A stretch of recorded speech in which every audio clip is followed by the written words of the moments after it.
And our bite of the week comes from domestic violence survivor Jaseine Greenfield. She's learning to rebuild her life after an attack by her ex-boyfriend left her without both hands and with multiple chop wounds to her head and back. Here's our bite of the week.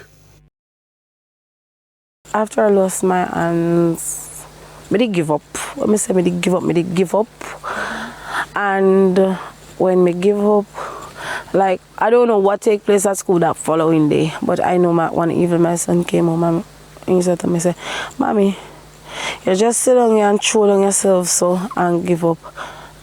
And you're always active with me. Because you lose it and you're shame, you go you need to come to school and represent me because some people have their mother and they have them body parts and they not paying no part in them pitney life." The primetime news package continues with sports right after this break.